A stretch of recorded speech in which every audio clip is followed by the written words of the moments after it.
दोस्तों, स्वागत है आपका अपने बुद्धा माई इंस्पायर्ड यूट्यूब चैनल में। आज की इस वीडियो में हम जानेंगे कि इंसान हर परिस्थिति में खुश कैसे रह सकता है, और हम जानेंगे कि किस तरह से किसी इंसान के पास सब कुछ मौजूद होते हुए भी वह खुश क्यों नहीं रहता है।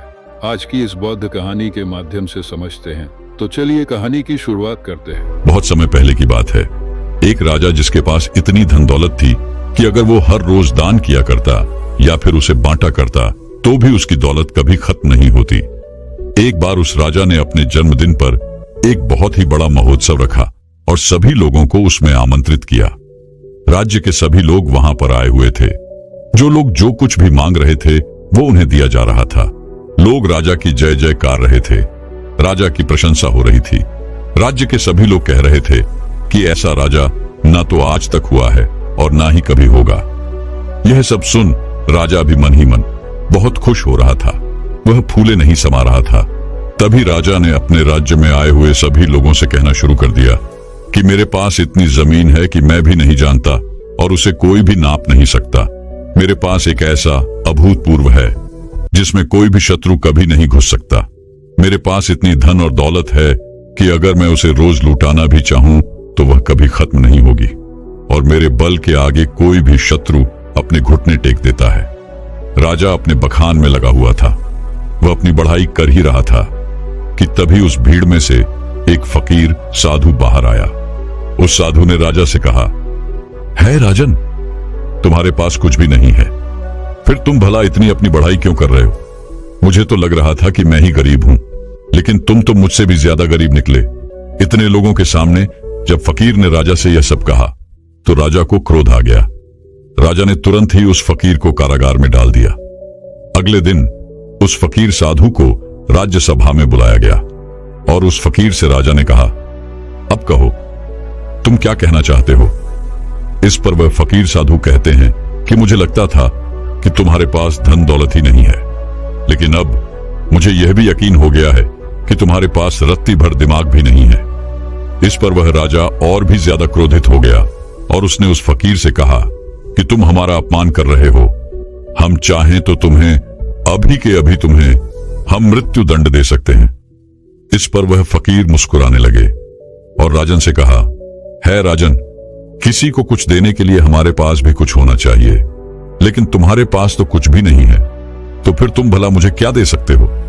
फकीर की इस बात पर राजा को और भी ज्यादा क्रोध आ गया। राजा ने कहा, अगर मेरे पास कुछ नहीं है तो फिर बताओ तुम्हारे पास क्या है? तुम मुझे क्या दे सकते हो? इस पर वह फकीर मुस्कुराने लगा और कहा, है राजन, मेरे पास जो कुछ भी है वह तुम्हें दिखाई नहीं देगा, और जो तुम्हें दिखाई दे रहा है ऐसा मेरे पास कुछ नहीं है। इस पर वह राजन कहता है कि है फकीर, मैं समझ गया कि तुम्हारी दिक्कत क्या है। तुम्हारे पास कुछ भी नहीं है और तुम चाहते हो कि तुम्हारे पास धन हो, दौलत हो। तुम गरीब हो इसलिए तुम अमीर होना चाहते हो। तो ठीक है, तुम अपने घर चले जाओ और अब इसकी चिंता करना बिल्कुल छोड़ दो। राजा की इस बात को सुनने के बाद वह फकीर एक बार फिर मुस्कुराने लगा और मुस्कुराते मुस्कुराते वह अपने घर की ओर चल पड़ा।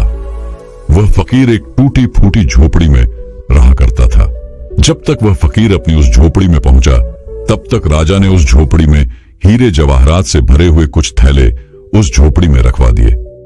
राजा मन ही मन यह सोच रहा था कि जैसे ही वह फकीर इतना धन देखेगा तो वह खुशी के मारे पागल हो जाएगा, और यह सब मैं अपनी आंखों से देखना चाहता हूं। इसीलिए राजा झोपड़ी के पास में ही छुपकर यह सब देखने लगा।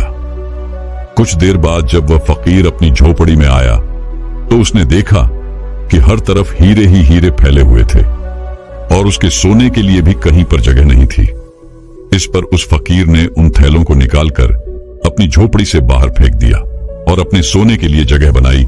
उसमें से एक थैला जो बच गया था उसे अपने सर के यहां पर रखा और फिर उसी पर सो गया।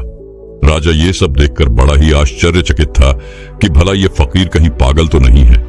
इतने सारे धन के थैले रखे हुए थे, उसमें से उसने एक भी नहीं देखा। सारे के सारे थैले उठाकर उसने फेंक दिए, मानो वह धन की थैलियां हो ही ना, किसी ने कचरे की थैलियां वहां पर रख दी हों। ये सब राजा सोच ही रहा था कि तभी राजा के मन में एक और विचार आया। उसने सोचा कि लगता है फकीर कारगार में रहकर थक चुका था।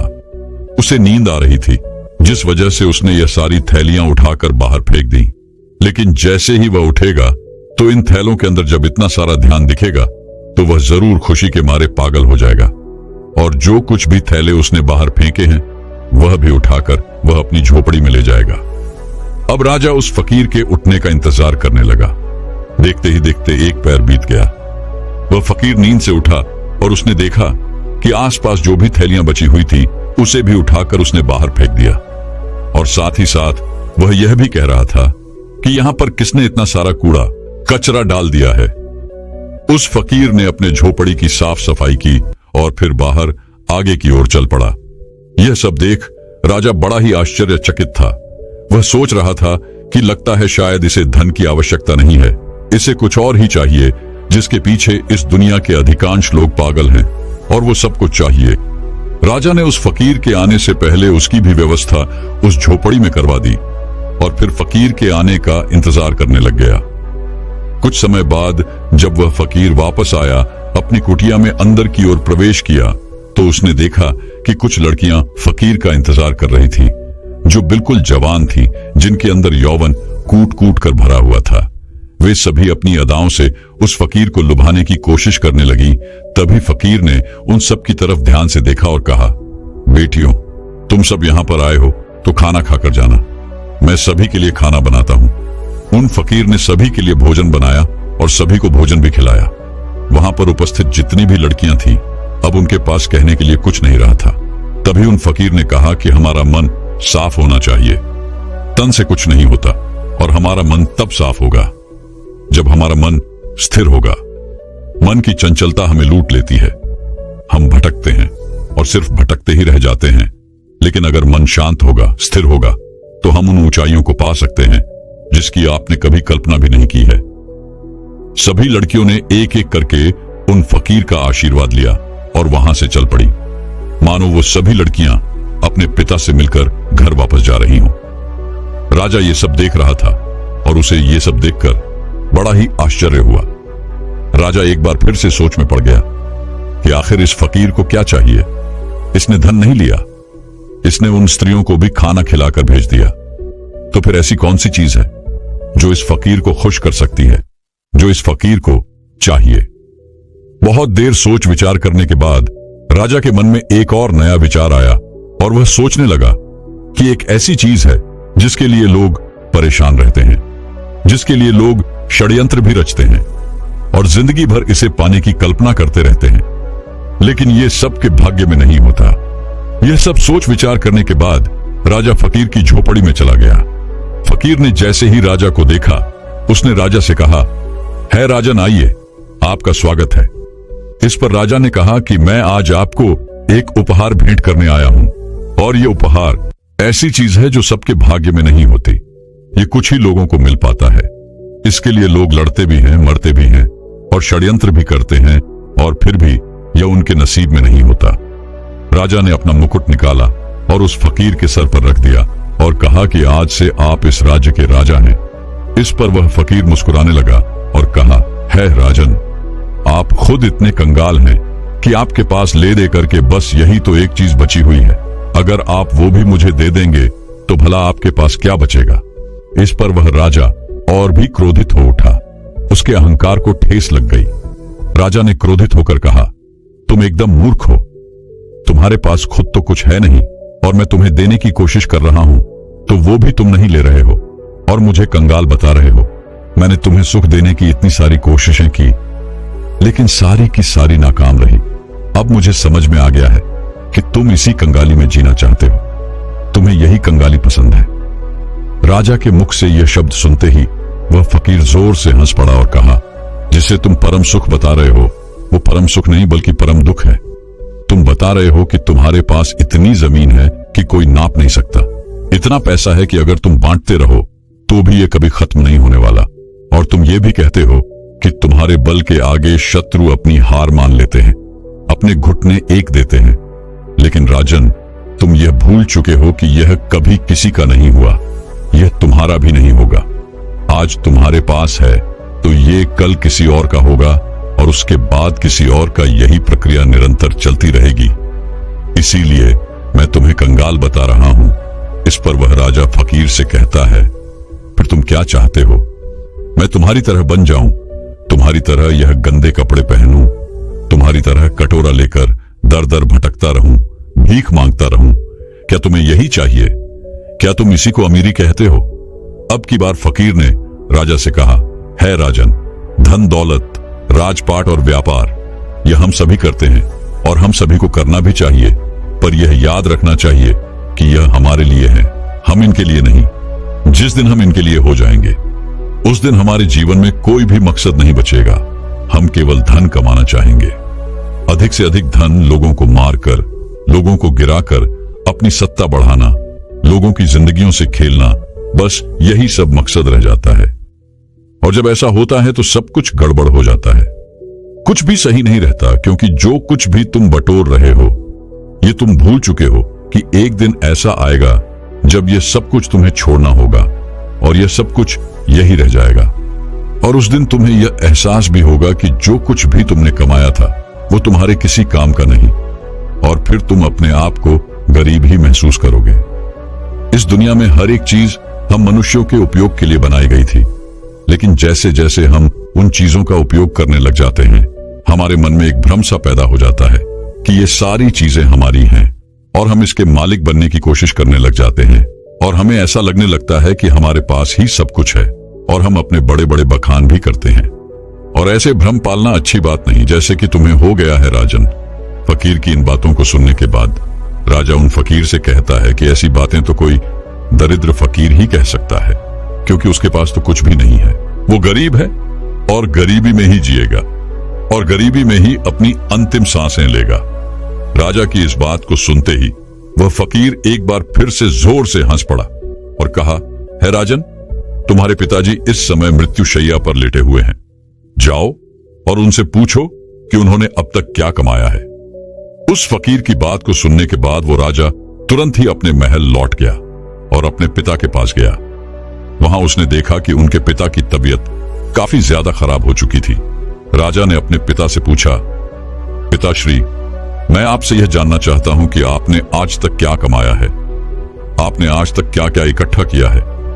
इतना बड़ा राज्य है, इतनी धन, इतनी दौलत है, इतना यश है, और मेरे जैसा एक पुत्र भी है। क्या आपने यह सब कमाया है? अपने बेटे की बात को सुनने के बाद राजा के पिता ने कहा, बेटा, जब तक मेरे हाथ पैर सही सलामत थे, काम कर रहे थे, तब तक मुझे भी ऐसा ही लगता था। लेकिन आज जब मैं इस हालत में हूं और मुझे यह भी पता है कि बहुत ही जल्द मैं मृत्यु को प्राप्त हो जाऊंगा, तब मुझे ऐसा लग रहा है कि जैसे आज तक मैंने कुछ भी नहीं किया। मैं अपने आप को बिल्कुल खाली महसूस कर रहा हूं। जो कुछ भी मेरे पास है उसमें लालच है, षड्यंत्र है, क्रूरता, बेईमानी, धोखेबाजी। वास्तविकता में यही सब लिप्त मैंने कमाया है। यही है जो कुछ मैंने अपने पूरे जीवन में कमाया है और इसी को इकट्ठा किया है। इसके अलावा और मेरे पास कुछ भी नहीं है, और ना ही इसके अलावा मेरे साथ कुछ और जाने वाला है। आज मुझे खुद पर हंसी आ रही है। इस महल में मेरे साथ कितने ही ऐसे लोग थे जिन्हें मैं अपना कहता था, जिनसे मेरा लगाव था, लेकिन आज वह मेरे साथ नहीं है। यहां तक कि तुम भी मेरे साथ नहीं हो। इतना बड़ा मूर्ख और कौन हो सकता है? पिता के मुख से यह सारी बातें सुनकर राजा के मन को बड़ी ही ठेस लगी। उसे बड़ी तकलीफ हुई। वह तुरंत ही उन फकीर के पास वापस लौटा और उन फकीर से कहने लगा कि जो तुम कहते थे वो बिल्कुल सही है। तुम कह रहे थे कि मैं कंगाल हूं, मैं गरीब हूं और मेरे पास देने के लिए कुछ भी नहीं है। तुम बिल्कुल सही कह रहे हो, लेकिन मैं अमीर बनना चाहता हूं और मैं अपनी अमीरी लोगों में बांटना चाहता हूं। तो यह मैं कैसे कर सकता हूं ताकि मैं अपने अंतिम समय पर यह ना कह पाऊं कि मेरे पास कुछ भी नहीं है। राजा की इन बातों को सुनने के बाद फकीर ने राजा से कहा कि तुम्हारे पास जो कुछ भी है, धन, दौलत, वैभव, इन सभी को सही ढंग से उपयोग करो और तुम अमीर हो जाओगे। अगर तुम सही उद्देश्य के साथ अपने कार्य को करते रहोगे तो उसका फल भी तुम्हें अच्छा ही मिलेगा। इस पर वह राजन फकीर से कहता है कि आखिर इसमें सही क्या है, यह आप ही मुझे बताइए। राजा की इस सवाल का जवाब देते हुए फकीर कहते हैं कि धन कमाओ और धन के मालिक बनो, लेकिन याद रखना कि कभी भी धन को अपना मालिक मत बनने देना। तुम राजा हो तो राजा के अपने कार्य को भी पूरा करो। प्रजा का ख्याल रखो, लेकिन प्रजा को लूट कर अपना धन, अपना वैभव मत बढ़ाओ। अपनी प्रशंसा खुद मत करो। ऐसे कार्य करो जिससे लोग तुम्हारी प्रशंसा करें, और जिस दिन लोग तुम्हारी प्रशंसा करना शुरू कर देंगे, उस दिन समझ जाना कि तुमने अपने जीवन में कुछ अच्छा कमाया है जो तुम्हारे साथ जा सकता है। इस संसार में सभी भौतिक चीजों से अपने आप को जोड़ना छोड़ दो, क्योंकि ये सारी चीजें नश्वर हैं और यहीं पर रह जाएंगी, जैसे कि तुम भी नश्वर ही हो। तुम आए तो अकेले ही थे, लेकिन तुम अपने साथ अपने कर्म लेकर जाओगे। ये अच्छे हो सकते हैं या फिर बुरे, इससे तुम्हारा पीछा नहीं छूटने वाला। राजा को सारी बातें समझ में आ चुकी थी। राजा ने फकीर को धन्यवाद कहा, उन्हें प्रणाम किया और वापस अपने महल की ओर चल पड़ा। जैसा उसे फकीर ने कहा था, राजा बिल्कुल वैसे ही करने लगा। न तो उसने उसके बाद से कभी धन बांटा था, न ही बेवजह किसी को दंड दिया, और न ही बेवजह उसने अपने पड़ोसी देशों पर चढ़ाई करके उन्हें जीतने की कोशिश की। लेकिन उसने इस सीख के बाद अपने राज्य के लोगों को इतना मजबूत बना दिया कि उन्हें किसी से भी धन मांगने की कभी कोई जरूरत ना पड़े। कोई इतना गरीब ना हो कि उसके लिए 2 वक्त की रोटी ना मिल पाए। पहनने के लिए अच्छे अच्छे कपड़े हों, अच्छा घर हो, छत हो, इन सभी चीजों पर राजा ने बखूबी काम किया। 2 राज्य के युद्ध के बीच में सिपाहियों की बेवजह जान जाया करती थी, इसलिए राजा ने युद्ध करना भी बंद कर दिया। केवल अपने लोगों की रक्षा करने के लिए वह युद्ध में उतरा करता था। एक भयंकर युद्ध के दौरान वह राजा अपने एक सिपाही की जान बचाते हुए घायल हो गया था। राजा वह युद्ध तो जीत गया, लेकिन उसकी जान पर बनाई। राजा अपनी आखिरी सांसें ले रहा था। उस समय राजा के चेहरे पर मुस्कान थी।